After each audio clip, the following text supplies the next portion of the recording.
All right. Hi, everyone. My name is Duncan, and I am a librarian with Peace Library System.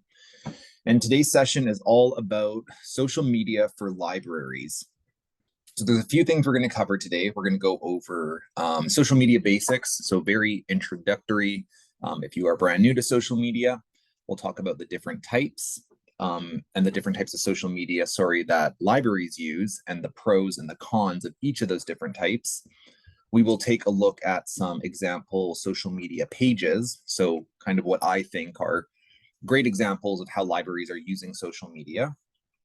We will look at content, so the actual posts we are making, and we'll go over ideas that you can use for posting, like how to create content, and then also things that we want to avoid when we are posting and creating content.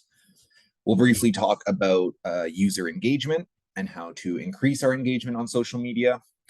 And that also includes scheduling posts and how we can use Hootsuite or Facebook. If we are Facebook users, they have a built-in tool to schedule posts as well.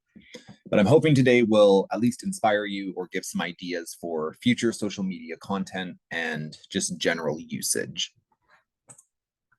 We're going to begin with a land acknowledgement. Peace Library System acknowledges that we are located on the Treaty 8 territory of the Cree, Beaver, and Dene people and Region 6 of the Métis Nation of Alberta. We are grateful to live, work, and learn together on this land, which has been home to many First Nations, Inuit, and Métis people since time immemorial. We recognize this land as an act of reconciliation, and we also commit to supporting and celebrating our local Indigenous communities while working to break down institutional barriers to make our libraries equitable and accessible. All right, let's dive in. So social media can be defined as online tools that are used to share content, opinions, insights, experiences, and perspectives. They can help to facilitate online conversations between different groups of people.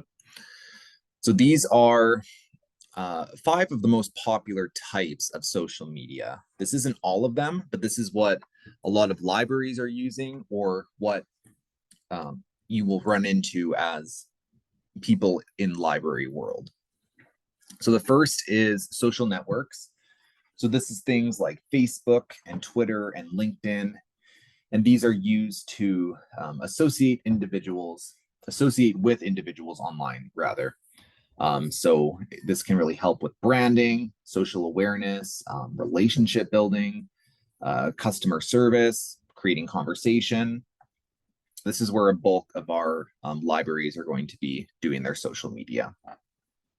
The next type, media sharing, is used to find and share visual things. So things like photos and video. And this tends to be Instagram, Snapchat, and YouTube. So those kind of apps. Discussion forums are mainly used for finding and sharing and discussing different kinds of information, opinion, and news. And so these are applications such as Reddit, Quora, or Dig. This type is really interesting. This is the bookmarking or content curation. So this is social media in which users are finding and sharing and discussing a variety of trending content and trending media. So it's not just limited to text posts or video posts or photos.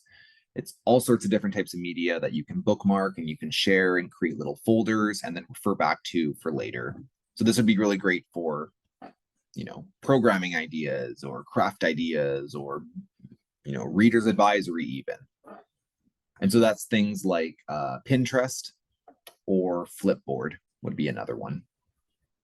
And then the last, probably one we'd run into the least as library people, but this is the consumer review social media. So these are used to find out, share, and review different information about a variety of products, services, or brands. So these are things like Yelp, Zomato, and TripAdvisor, right? We're getting reviews from users of these products or users of these brands. And we're kind of finding out what's going on. Now, for the most part, we're going to be covering social networks, as most of you already use Facebook or some kind of social network for your library. So that's where the emphasis will be on in the session. Now for the library, there's lots of benefits for using social media. And a few of these include highlighting accomplishments. It can help to build media allies. If we're out more in the public, we're out in social media, we're out in media in general. We're going to be able to build strong relationships with other media users in our community. It can help to build our credibility. It's nice to have a page, because if we don't make a Facebook page for our library, who's to stop someone else from doing it? We would like to have, authority over that page and be the credible source where library information is coming from. So make a page. Another benefit, it helps to raise awareness of our services, whether that's programming, whether that's new items coming into the library, whether that's the hours of the library or days that we're closed. This can be a great place to post those sorts of things. It also helps to tell our story, right? Our library story, our library message. Build a narrative around our library and create a vibe, as they say. And then last but not least, also to increase public library attention in general, right? Now I'm going to give some tips before we get into the meat of it. And these are just things to think about as we go over some examples and talk about utilizing social media for our libraries. And we'll even touch on a few of these at some point again throughout the presentation. The first, make a plan, right? So we want to think about our goals and why we want to use social media. We don't just want to create an account and then forget about it a week later and then never post it on it again. And then it's out of date and the hours are wrong and people are like, why is the library account never updated? If we're going to make an account, let's make a plan. Let's actually use it. Another tip, everything is public. So you want to be really careful when you're posting things, because once it's out in the world, it kind of doesn't belong to you anymore. It belongs to everyone viewing the post. So you want to be mindful of that when you are posting things.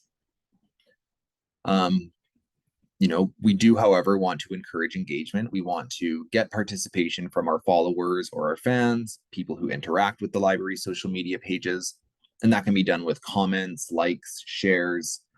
And we'll talk a little bit more about this user engagement and how to increase it towards the end of the presentation.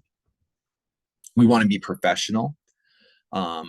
If we're getting rude comments or spam, maybe not the best idea to engage in hostile conversation. There are certain apps where you can limit who comments on your posts, or maybe you just don't want any comments at all if you're finding you get a lot of backlash from followers. But again, this is kind of tied to everything is public. We want to be careful if we are responding to hostile conversation and what we say as well. We want to be professional. And the last tip is commit, right? Consistency garners results. So if we're starting a page, let's make sure we're posting every week, right? At a minimum, maybe we're posting 3 times a week. And maybe we're posting at the same time and date those 3 times a week, so that our followers and our audience has an expectation of when we're posting the hours of the week, or when we're posting the new items coming in. It's good to be consistent. All right, so I'm going to go over 5 different social media that I would recommend to libraries to use. You don't need to be doing all of these, obviously. It's a lot of work, and doing all these would almost merit a social media coordinator or position. 1 or 2 of these is fine for most of the PLS libraries. But I'll go over the pros and cons of each, just in case you're not familiar with them. And then we'll look at a couple examples before we move on to posts. Right, so Facebook is the largest social media platform in the world. It's mainly used for staying connected with friends and family. And you'll find things like polls, live streams, images, bold headlines. Like, those are the sort of things that tend to gain attention on Facebook. Pros of Facebook, they have the largest user base of all social media, meaning that there is a much higher opportunity for your content to reach a larger audience. For us, for small libraries, Facebook ads has tools in which we can pay to target a very small scale of audience that are more local. So our ads can be directed, directly to the Grand Prairie audience, or if I'm out in Rycroft, I could have ads that are directed to the surrounding areas of Rycroft, for example. The cons of Facebook are that despite having the greatest number of users, Facebook is becoming less favorable among a younger audience. And that's just due to a lot of polarizing content that's on Facebook. And there's a lot of congestion with clickbait and unreliable news. So Facebook isn't, the most popular amongst the younger generation. Another con is that the ads on Facebook can become costly if you want your content to be super visible on news feeds. But again, ads are optional, so it's not, not necessary in order to have a good Facebook page.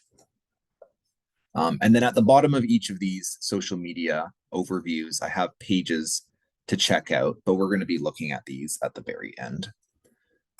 But if you're curious, they are there. Now, Twitter is a platform that crowdsources important news and discussion threads while providing a medium to communicate and voice thoughts and opinions on trending topics. So effective content on Twitter would be things like video, images, witty tweets, things that are both entertaining and educational. The pros of Twitter, now because of a deal that Twitter made with Google, your tweets are more likely to show up at the top of Google search results, making it, really great for your library if someone is searching up content or just information about your library. So your Twitter post, if you posted something like, I don't know, we're having a craft fair on Thursday, someone could type in your library and craft fair, and that tweet might actually come up in the Google results. Whereas if you post that post on Facebook, Facebook posts do not show up on Google results. So that's the benefit of Twitter, is that there's a little bit of crossover with the Google there. So there can be more discovery, I guess. Twitter also uses all of the keywords in your tweets to attract an outside audience, or attract an audience outside of your followers. So it's going to recommend your tweets to people who like similar things to you, or have an interest in the keywords that you're using. So it's going to naturally gather an audience to your page. Cons, while Twitter might be great for delivering content at a fast pace, the number of posts that can show up on your feed can be very overwhelming, and it can leave your posts to be kind of easily overlooked. There are also lots of bots and trolls. And by bots, we mean robots. And by trolls, we mean people who make accounts just to harass and mess with others for the sake of harassing and messing with others. The bots and trolls plague the platform, and it makes it hard to have legit engagement sometimes. Instagram is a very popular platform for people like influencers or high-profile brands or small businesses. A bulk of it is photos, videos, and the story feature that they have.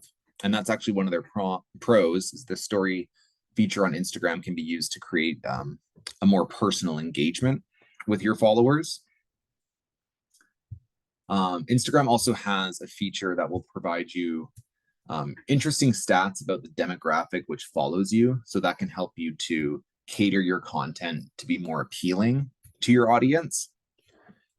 The cons, it is mainly image and video based. So you're not going to be, typing out libraries closed on Thursday. You would have to post an image that says libraries closed on Thursday. You don't just type it in. It can be quite time consuming to Instagram to put together nice flashy photos or videos to attract people.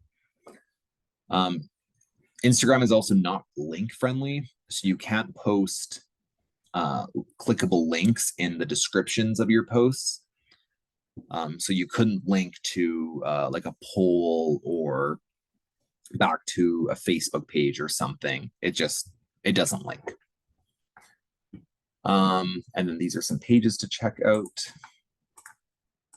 YouTube, everyone knows YouTube, but YouTube is actually the second most popular search engine in the world, and it's mainly used to share videos online. YouTube has many channels that have diverse content. Some are long, some are short, entertaining, educational.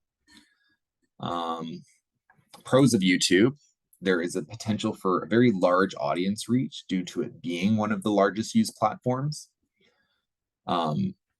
If creating a YouTube channel for your library doesn't sound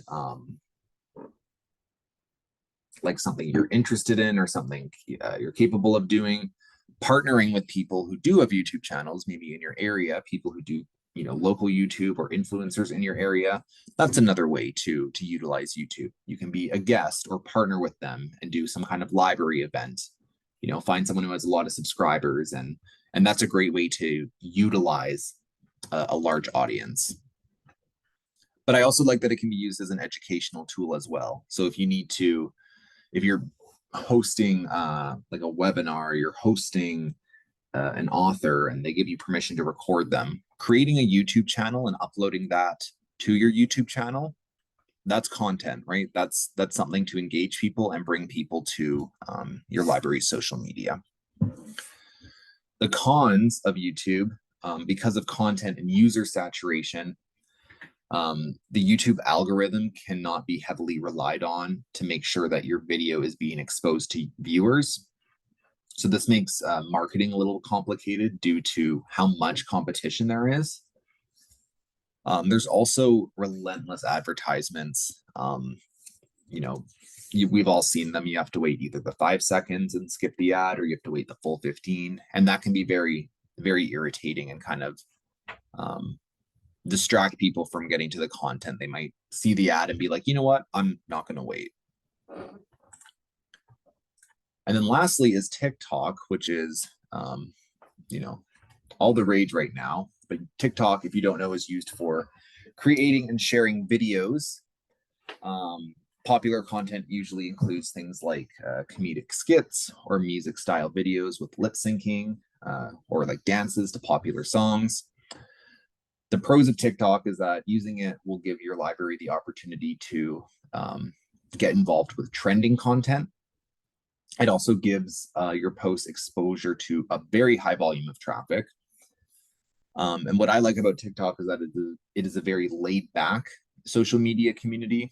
So it gives you permission to make informal content. You don't have to spend hours and hours creating movie quality videos. You can do something very informal, very easy, showing off new books, talking about events that are happening for the week, and upload it. And that is very appealing to its younger audience.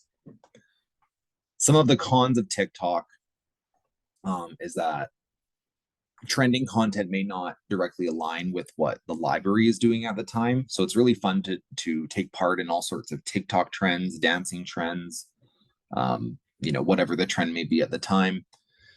But if you would rather do something where you're showing books every week and your TikTok is strictly dedicated to showing off the new books in the library every week, you might not get as big of an audience because you're not participating in the trends. So the trends are both a pro and a con, because it's an opportunity, but it's also, if you're not participating in them, you might not receive the same kind of interaction or engagement. And also a con is TikTok can take a lot of work, right? It can take a long time to use the TikTok editor to make your video. Even if it is an informal video, it's a lot of work to post. So something to keep in mind. All right, before we get to post ideas, I'm going to go through a few different examples of pages that I think are really great. So for TikTok, I have a couple. Of course, I have our Grand Prairie Public Library. Their TikTok page is very, very good. They have over 26,000 followers. And Bailey does all sorts of really amazing videos and does all sorts of trends, but turns them into trends with like a library angle or makes the trends fit the Grand Prairie Public Library. So there's lots to explore on there. This other library, the Fowlerville District Library, also does a TikTok, and they have over 109,000 followers. But they do the same sort of things. They'll lean into the trends, but they also have this very popular series where they do a 1-star review. So it's the same two ladies, and they're doing the same thing, right? Consistency is key. And you can see these 1-star review videos are getting thousands of views from TikTok viewers.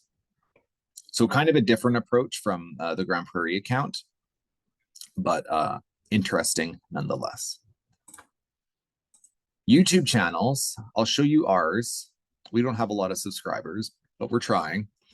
But on our YouTube channel, we've labeled all of our videos with these, they're called thumbnails. So it's just the title card, but you can clearly see what each of these videos is about, who's presenting it, what the content is. So that is a pro of our channel. It's very organized, easy to see what's going on. Another channel I like is the Marigold Library Systems channel, because they also do upload a lot of webinars similar to us. But they also have, it looks like last year, they did a lot of story time videos with one of their summer programmers and different crafts too. So that's another way you could use YouTube, is maybe you're doing virtual story times and you're uploading them to your channel, or you're doing a virtual craft and people can follow along from home if they can't actually get to the library. For Instagram, I want to showcase the Strathcona County Library Instagram pages, because they have 3, and this is an interesting approach. They have just a general one, which is SC Library.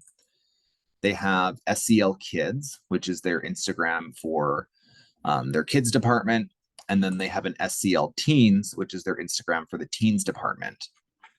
And I like this approach, kind of dividing it up by age, because then if you're a teen or a young adult and you're only interested in that sort of programming or those book lists that they're advertising, then you just follow the teen Instagram, right? And you're not getting all the kid stuff that you wouldn't want to see. You're not getting all of maybe the more general or the adult stuff that you wouldn't want to see. You're getting content that is targeted towards your age range.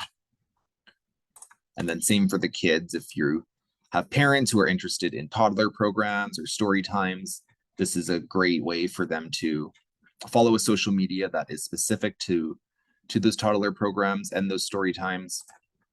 And then if you're just a kind of a general library user and you want to get a little bit of everything, you can just follow their main page and get all that information. And this is good too, that we're going through all of them, so you can actually see how each of the platforms operates and what the posts look like, how the page layout is. For Twitter, I'm going to show 2. One is the St. Albert Public Library's Twitter, and they do a really good job of keeping everything branded, everything with their colors. They do this kind of teal and purple and green and yellow. And they have nice big images that clearly show what's going on.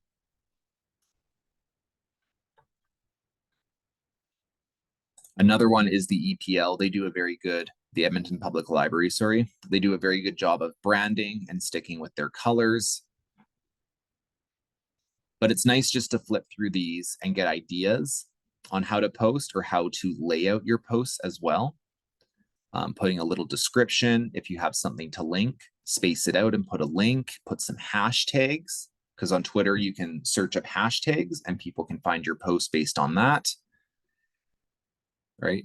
The aesthetics of the post are just as important as the content, right? We want to make sure that it's easy to read. So there's that as well. And then for Facebook, I have a couple. I'm actually logged into the PLS Facebook right now, but our page is a good one to look at just to get different ideas of ways to post and how to format your posts. We do We'll post videos from our YouTube. We'll post these readers advisory images. We'll post links to articles that have to do with library stuff. And we mix it up, right? So it's not 30 readers advisory images. You know, we schedule it. We have a plan, a social media plan. So it's all interspersed, right? And it looks nice. It doesn't look crowded with too many of one type of post.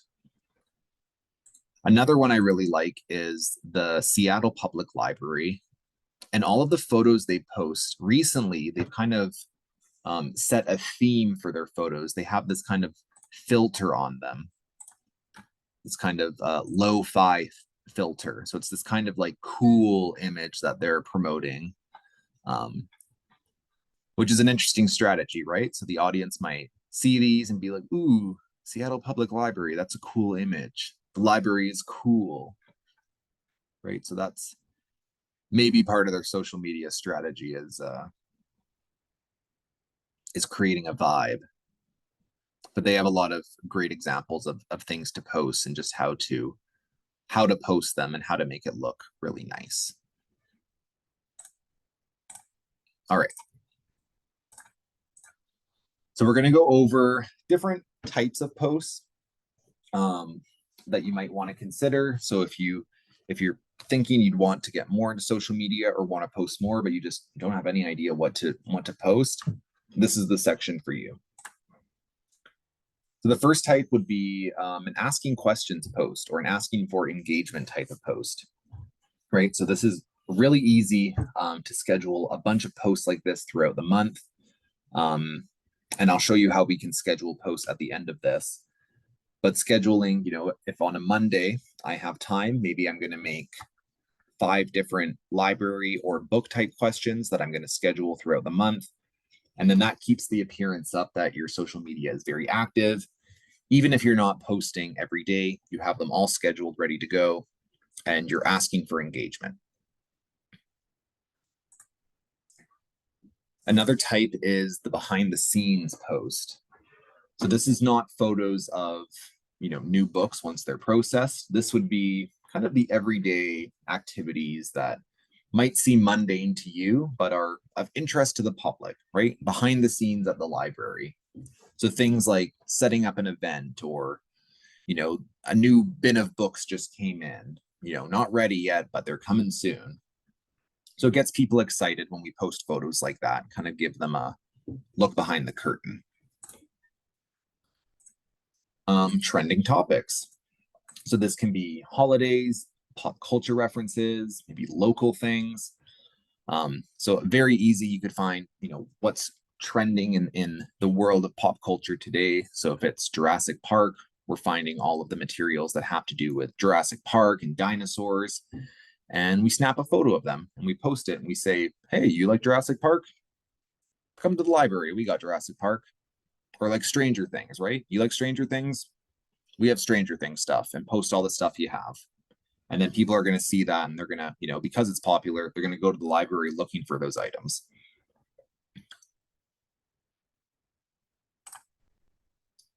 Branded graphics. So this is super important. If your post doesn't have your library name on it, you know, how do people know it's yours if it's taken from somewhere or if someone screenshots it and posts it somewhere else?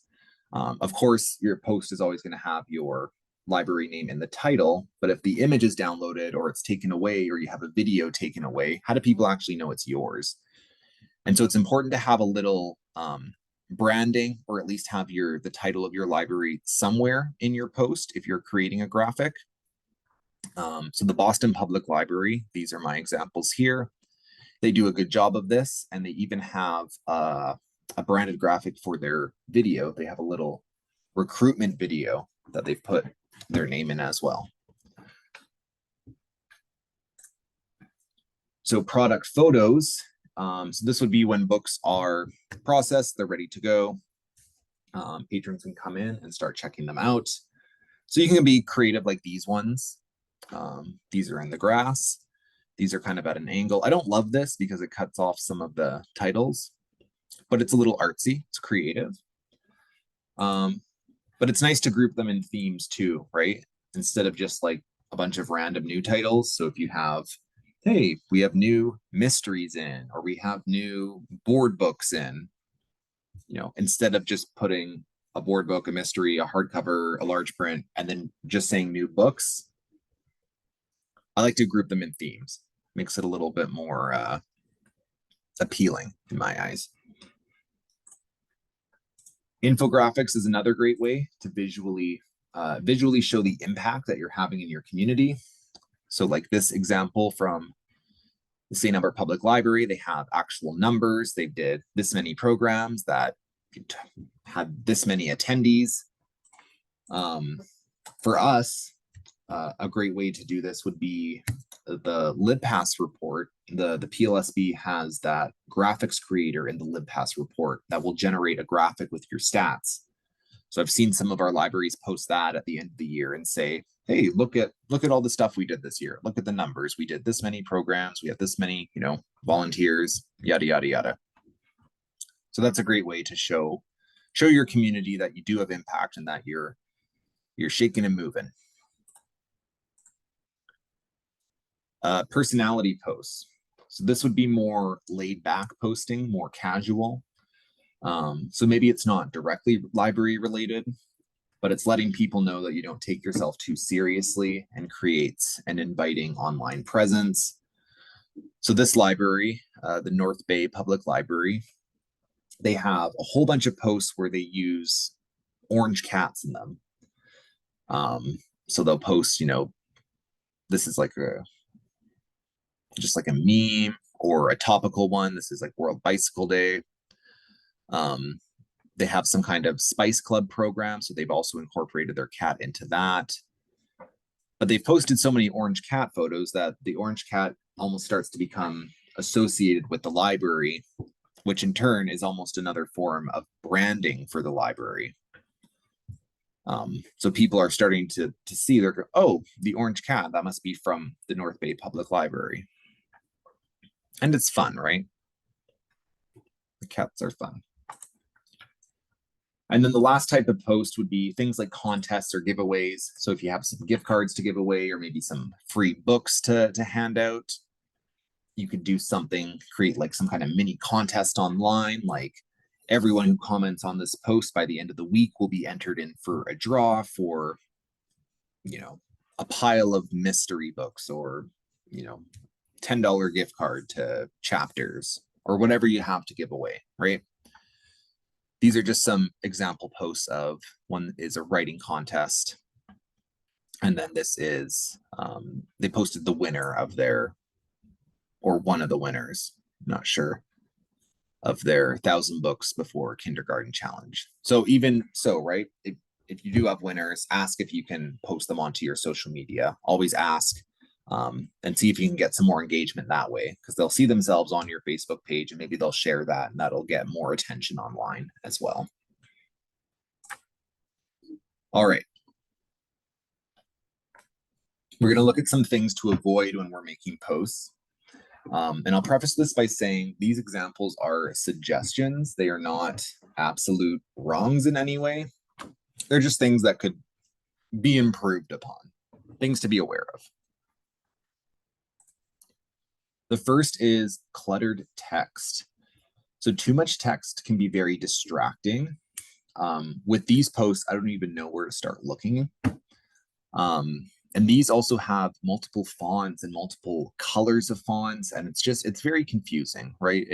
We don't need to have bold and then italicized, and it's hard to look at, right? We don't know where to look.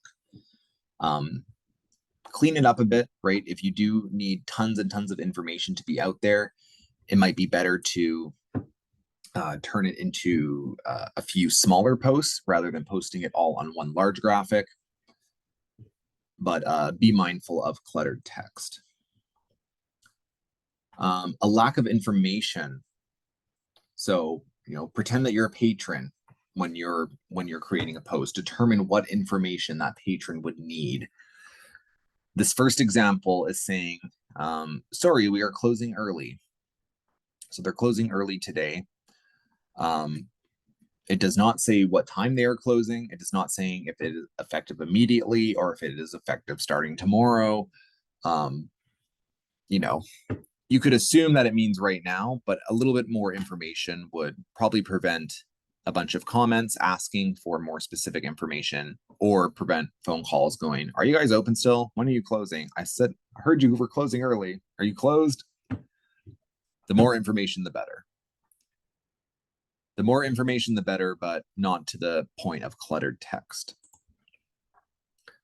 The second example, these are YouTube thumbnails. So similar to the YouTube ones I was showing you on the Peace Library System YouTube page or the Marigold Library System YouTube page. But these don't have any information about what the videos are about. So the titles and the thumbnail image don't give you anything on what these videos could be about. So that's why it's important to make sure very clear in the headline so that people know and will actually click on it. Because if I saw this, I'm not going to click on this. I don't know what this is, right? It doesn't look like anything. Design mishaps. So we spoke about cluttered text and maybe spacing things out a little bit. This first post would be on the other end of that spectrum. So this would be too much space, right? There's not enough in here. It doesn't look, it just doesn't look like effort, right? So it doesn't give off a good image, and we want to make sure that whatever we're posting online reflects, the effort of our library and the professionalism of our library. The second one, this is a really nice poster. Looks great, has a good title, information is clear and very to the point. However, there are two tiny little logos, library logos in the corner here that I can't read. And even blowing this up, I have no idea what these are or what libraries these are from. So making things too tiny can be an issue too, right? And spacing between certain images and certain text. So again, pretend you're the patron and you're looking at your post or you're looking at your graphic for the first time. What kind of information do you need and what are you looking at? Another thing to be mindful of is repeating templates. It's good to have a good brand, right? And make things consistent, but make sure you mix it up a little bit, right? Or that your branding isn't the exact same type of image, because it creates this kind of monotonous, no effort look that eventually people are just going to start ignoring because it just looks like the same thing, right? And they're going to think that they've already seen it.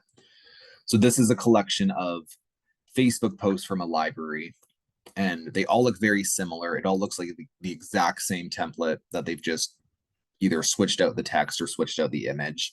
And they look nice. They look very clean. But again, at a certain point, the patron's going to be like, they're going to ignore them because they're going to have the idea that they've already seen them, especially these ones that match, like these summer movie nights ones. If I'm seeing that multiple times, I'm not even going to read it because I'm just going to assume that I've already seen that post. So mix it up a bit. This is another example of that. These are Instagram posts from an Instagram page from a library, and we can see there are 1, 2, 3, 4, 5, 6 of the same template used, and each of these has different information in here, but you would never know because they look the exact same. Another issue we can run into, and this is super relevant for Facebook and Twitter, is adding in too many photos.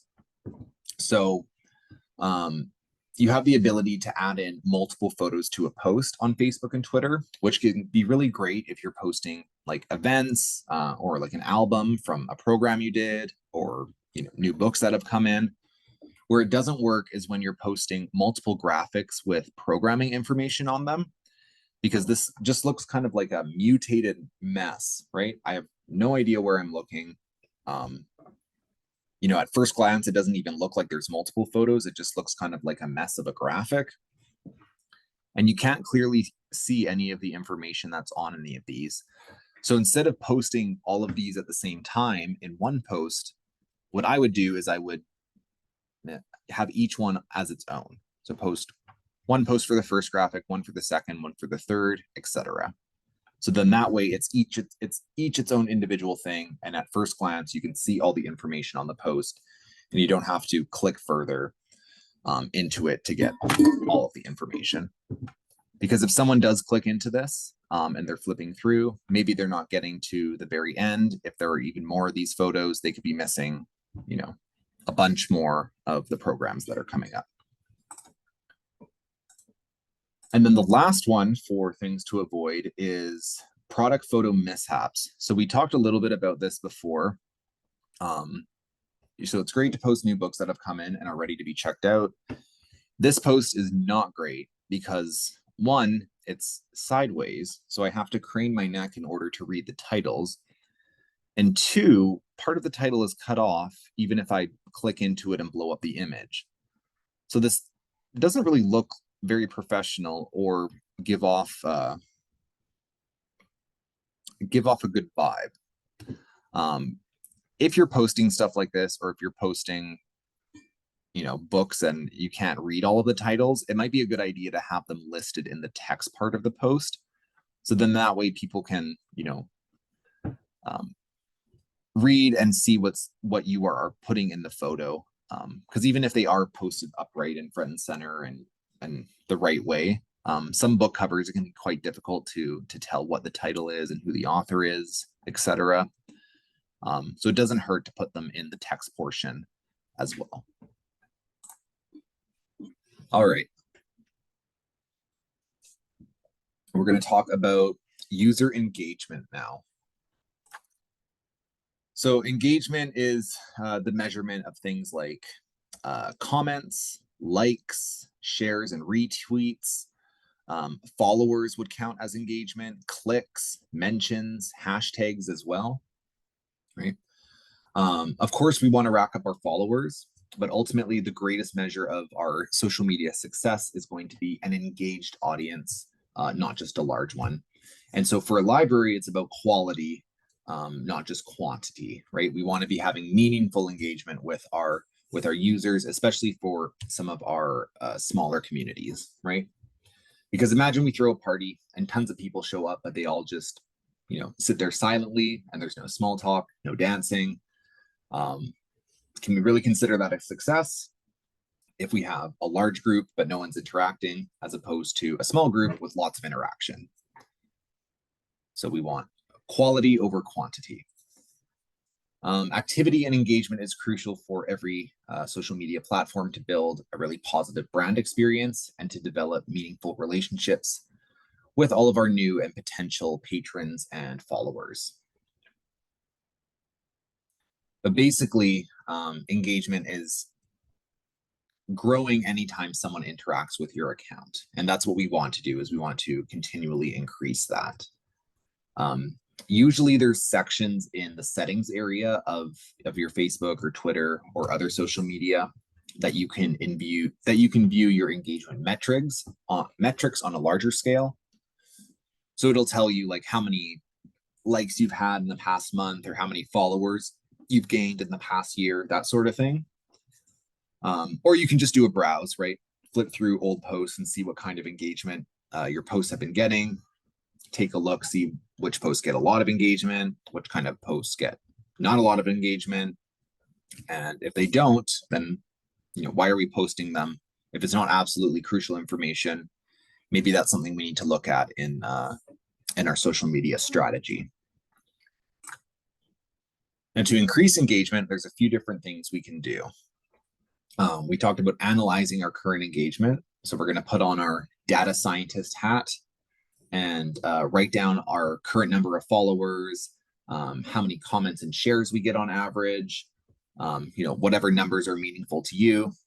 And then we track those numbers throughout the year so we can catch any jumps in engagement. And that can give us clues as to what's working, or more importantly, what's not working.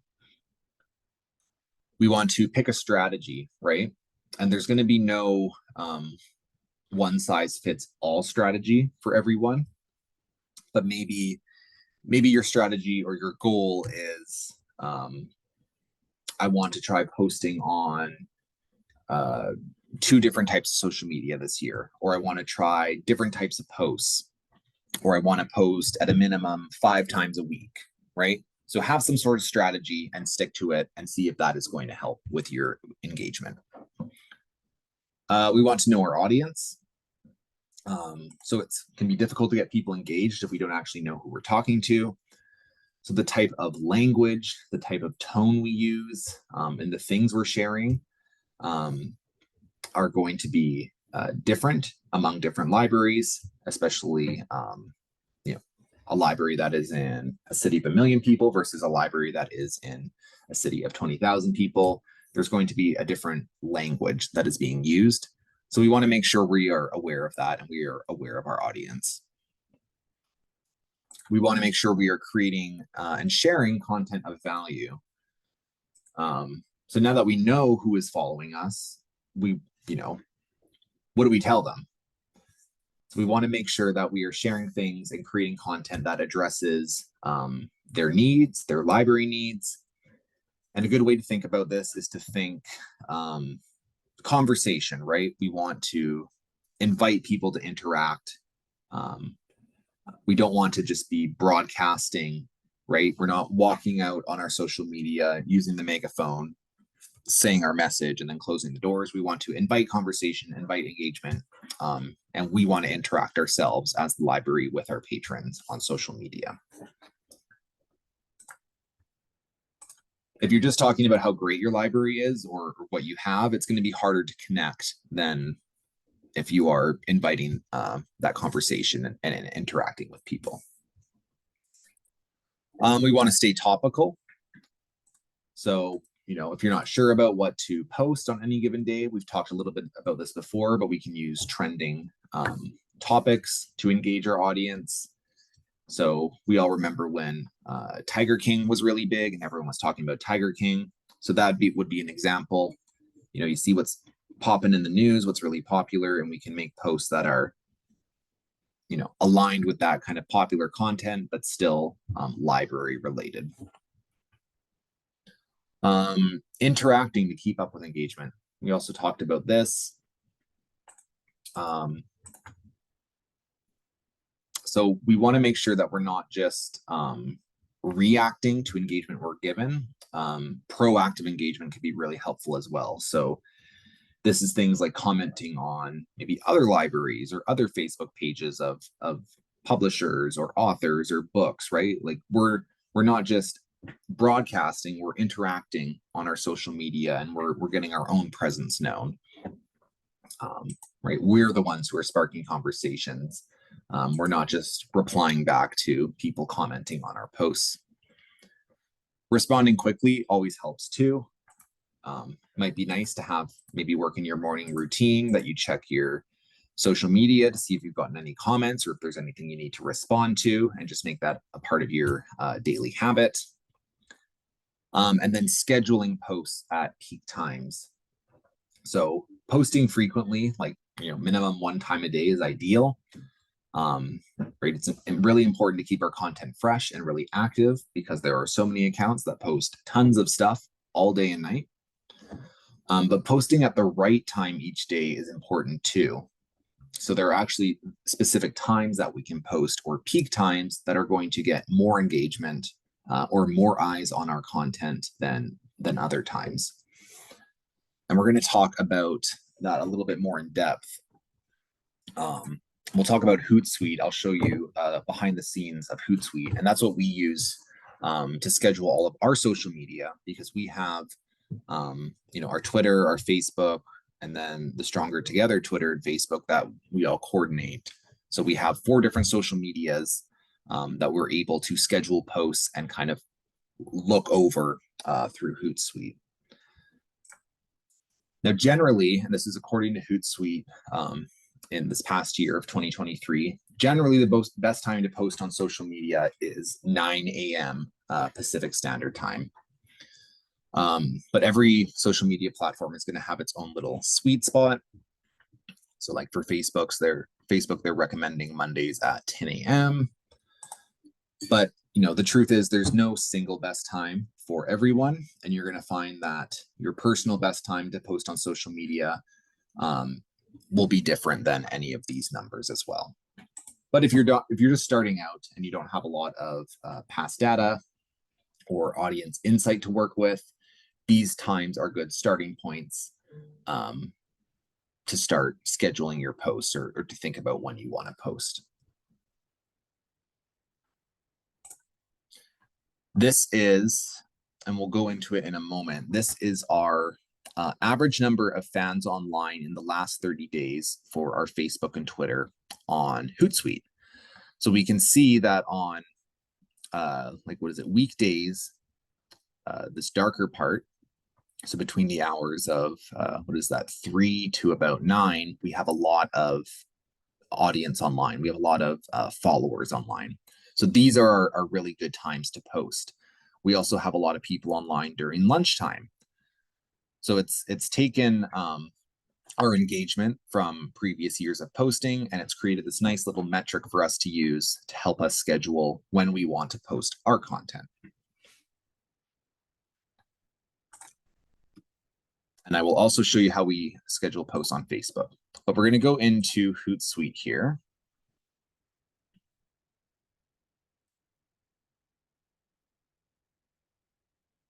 There we go. Now, Hootsuite, you do have to pay for it. It's a subscribed service.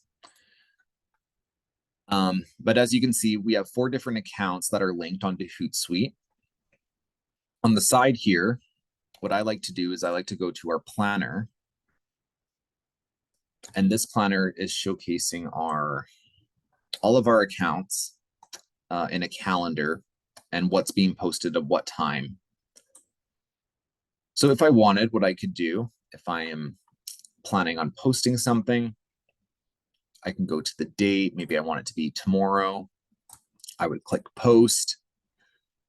It allows me to choose which account I want to post to. So maybe I want to post to my Peace Library System Facebook. And then in the text box here, I can type in what I want my post to say. I can add in images and video or links in here as well. On the right-hand side, it's going to give me a little bit of a preview. So this is what it's going to look like once it's posted onto Facebook. So that's important too, right? So that if we're scheduling posts for down the line, we can feel comfortable knowing that they're going to look nice, right? We don't have to double check and make sure that everything lined up correctly. But after we've put in our content and selected photos, if we have any, I can go down here and I can choose, if I don't want it tomorrow for Tuesday, I can choose, maybe I want it to be December 1st on Friday, and I want it to be at 1:45. So I can choose very specific dates and very specific times, and then I can hit schedule. And then on December 1st at 1:45 p.m., this will post onto our Facebook page. And then once it's scheduled, you can see here we have all of our posts pre-scheduled, ready to go. And we have them for the next, we always plan ahead. So we have lots of posts coming down the pipeline. If we go into analytics here, this is where we find our best time to publish. So this is where I got that report from, where it shows how much of our audience is online at a given time. They also have post performance. So Hootsuite analyzes the things you're posting and the engagement it's getting. It'll tell you what has the most, what's your most popular. So then you can take a look at that and see, oh, it looks like, this type of post, this Broadway books is getting a lot of engagement this week or this month. So I'm going to think about creating more posts like that to get more engagement. Right? And then there's also things like link clicks, brand awareness, and more post engagement reporting tools available in Hootsuite. Now, for the most part, and for most of our libraries, Hootsuite might be a step too much because most of us are just using one account. We're just using a Facebook. But Facebook has its own scheduling tool, which is free. So that makes it even better. So if I'm on my library page and I want to post something, I'm going to my little post tab here. Before I type anything, I'm going to go to schedule your post from Meta Business Suite, and I'm going to click on that. And this will bring up the planner in Facebook, or the Meta Business Suite, which is part of Facebook. And this brings up a very similar calendar to what we just saw in Hootsuite. So I can click on, you know, if I want to do Tuesday again, or maybe I want to do next week sometime. I go back. Like maybe I want it to be in July. And I'm going to schedule a post. It's going to ask me when I want it to be scheduled. So again, I guess it doesn't really matter if I clicked into July, because I can just choose here whenever I want to post it. I can choose whatever time I want to post it. It gives me some recommended active times or some recommended peak times. So today at 5, tomorrow at 7, or Wednesday at 7.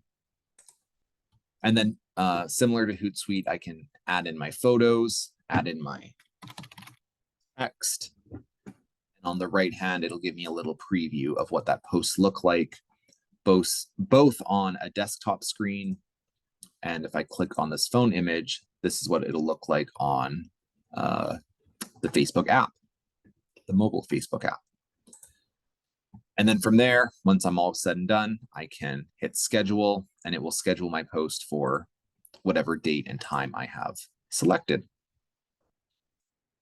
So scheduling is a really, really useful tool, and I definitely encourage using it, because it'll just make your social media a lot easier, right? It's a lot easier to say, I'm going to spend all day today scheduling posts, and then I'm done my social media for the week. And then it's something you don't have to think about every single day. But anyway, that is our Social Media for Libraries webinar. If you have anything specific you want me to go into or would like to learn more about, you can always contact me at Lotoski at peacelibrarysystem.ab.ca, and I would be happy to assist you in any way that I can. But that is it. Thanks, everyone.